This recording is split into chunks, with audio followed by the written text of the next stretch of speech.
everyone. This is Judy with Back to Homesteading. My husband Mike and I are out here in the Arizona desert, and like a lot of you, I have been watching a lot of the various different channels about what's going on in the world, and a lot of preppers are talking about getting food storage, getting food storage, getting food storage. But I find that they're not being as detailed as I think some of you need as to what to start with, what to get. Yes, you can buy big packages of freeze-dried food that's going to last for 25 or 30 years and spend thousands upon thousands of dollars. That's fine if you have that kind of money. Most of us don't. I'm one of the ones that don't. I started early on, a long time ago, and I learned the basics of nutrition and what I'm going to need to have to keep my family healthy and well. We start with what we call the big five: the wheat, the rice, the oats, the corn, and the beans. Those are going to come in a lot of different packages and in different ways for a lot of you. Not everyone is going to be able to go and buy wheat berries. They're very expensive now. If you can get them, great. If you can't get them, there are other ways to obtain wheat. Your flour, your pasta, even your Bisquick and other kinds of mixes are going to provide you with wheat. Okay, your rice, very simple. Your plain, ordinary white rice, whether you like the plain rice or the jasmine rice or the basmati, does not matter. Whatever you like and can afford, your plain white rice is what's going to keep the best. Your brown rice is good for better nutrition, but it only has a shelf life of about a year. It does go rancid because there are more oils in it because it is not as processed. Of course, your oats, either quick oats or regular oats, can be used in a lot of different ways, but they're going to be one of your staples. Also corn. This here is popcorn. You can also get corn as cornmeal to make cornbread with, or you can get a grinder and be able to grind the popcorn. Also, a little trick about popcorn: to keep it, you can keep it for a lot of years. If you try to pop it, it doesn't pop quite as well after about a year or so. Well, you take a little bit of water, sprinkle it in the bag or the container, close it up, and the next day it will pop just fine. What you're doing is you're recharging that little teeny tiny bit of water that's inside each one of the popcorn kernels that makes it pop well. Then you've got your beans, all kinds of different beans. You can get beans dried or you can get beans canned. I've got examples up here. Pinto beans are probably the best one to buy. One, they're one of the cheapest. They're the easiest to cook. They're incredibly versatile. You can put them in anything. And they have more fiber and nutrients than anything but a kidney bean. And it's got more nutrients than a kidney bean. Kidney beans just have more fiber. That's one of the reasons why pinto beans have been the go-to for food storage for so long. And when you see food storage, you're going to see pinto beans. That's why you're going to see pinto beans. These five things, the wheat, the rice, the oats, the corn, and the beans, are going to provide you with basic nutrition. You're going to have some proteins in some of these things. You're going to have carbohydrates, and you're going to have your basic vitamins. They are missing some things, and here's where you get a little tricky. Now you're going to have to supplement a little bit to be healthy and have a well-rounded diet, because you won't starve to death on this, but you will have some problems. The only things that are missing here, though, are very simple: vitamin A, vitamin C, and vitamin D. So you're going to need to supplement those things. Vitamin D is probably the easiest thing in the world because all we have to do is go out and stand in the sun. Okay, vitamin D, you can get also vitamin D out of canned milk or powdered milk or powdered cheeses and things like that.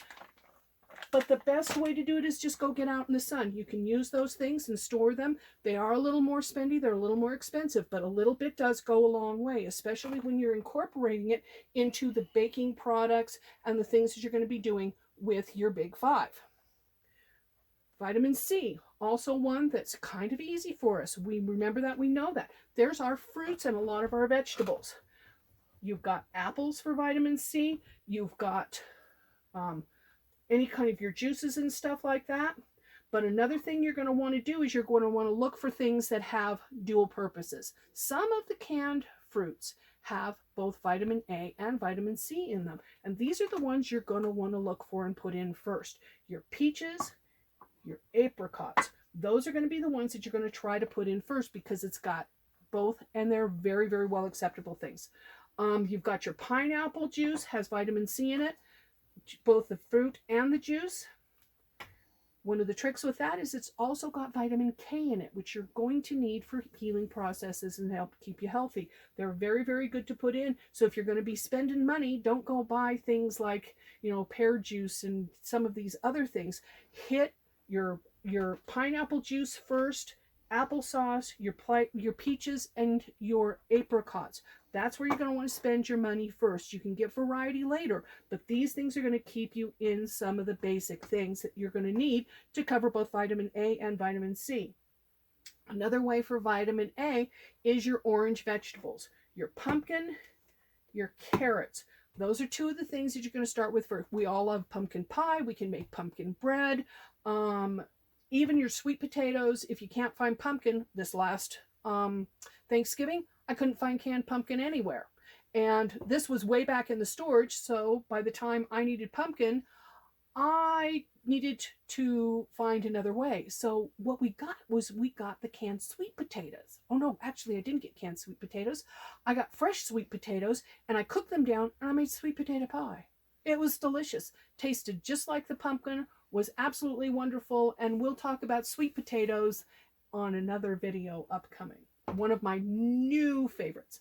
So anyway, and carrots, and you only need a couple of doses of this every week to keep your family healthy. You're going to need a little bit of C most days, but if something happens and maybe you can't get your C today, but you'll get your C tomorrow, that will ward off the scurvy and stuff like that you're going to need to ward off. But those are the things that you're going to need. You're going to need your vitamin A, your vitamin C, and your vitamin D. You're also going to look for some canned vegetables and stuff like that because you're going to need some green foods. You're going to look at your can, you're going to see that especially on a can of canned green beans, it doesn't have the same kind of nutritional value as what you would expect to see in green beans because green beans are very good for us. One of the problems with canned foods is that when they can it, a lot of the nutrients end up in the water. So when you're in a situation to where you're going to be using your food storage, to where you may not be able to get to the grocery store again, you're going to use the water in all of your canned vegetables. You're not going to dump out the water of your canned carrots or your green beans. They're going to go into something else. Use it to make the gravy that's going to go with stuff. Put it in a soup, anything like that. Don't throw the water away. It may be a little salty.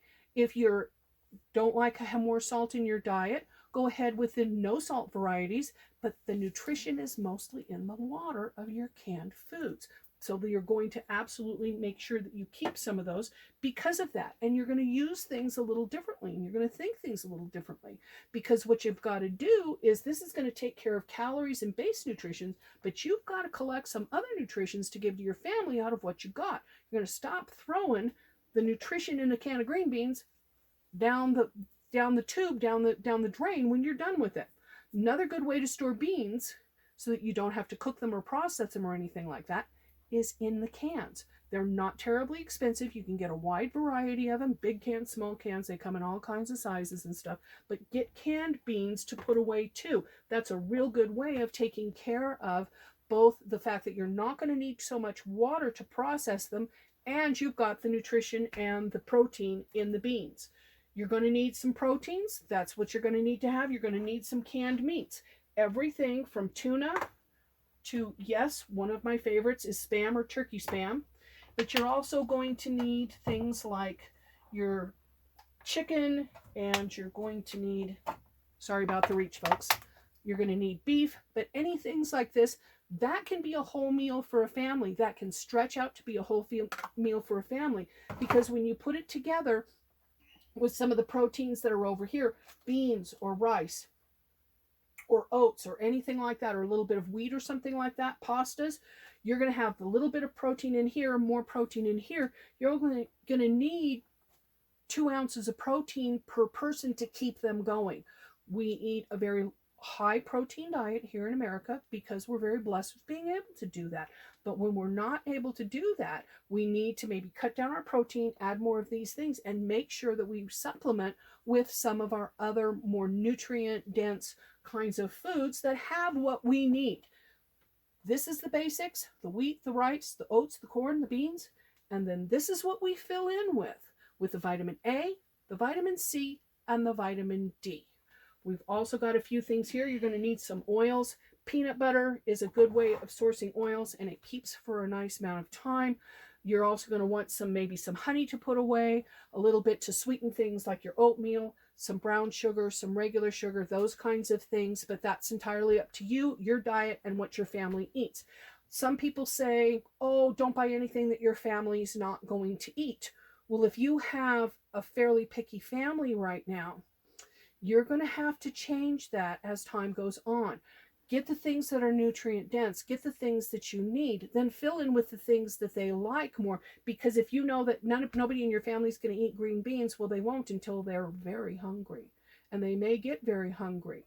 And you don't really want that, but it may happen. So put away the things that are going to provide your family with the nutrition, even if you don't think they're going to eat it so much. Now, granted, there are some things that people may not eat entirely. Okay, if they won't eat green beans, maybe they'll eat canned spinach. Or if they won't eat canned spinach, you'll know they'll eat green beans.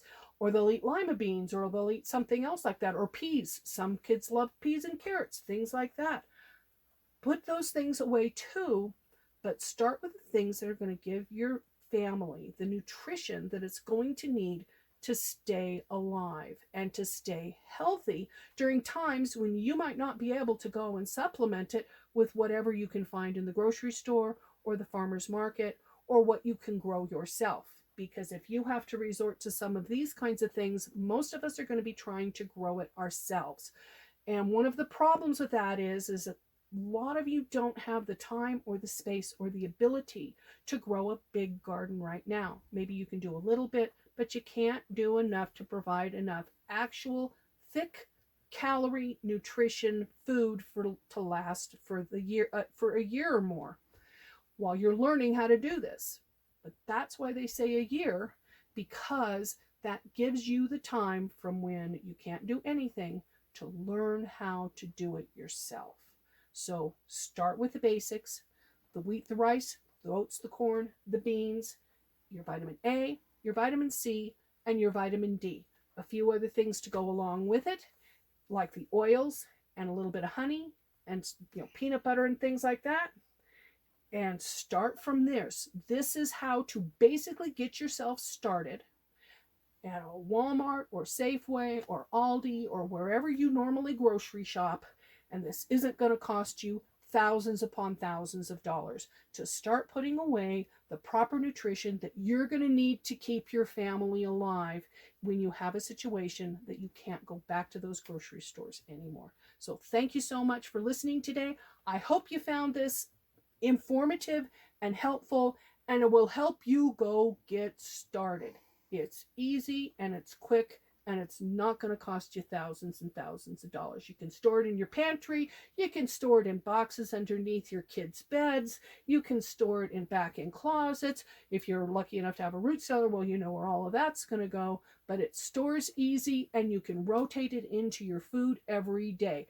Say you work for a year, you work on all of this stuff, you've got it all up. Now it's time to continue for the next year, and you just start rotating things into your normal pantry and your normal way of cooking and eating. And hopefully this will help you all get started. Thanks so much again for listening. We'll see you next time. Bye-bye.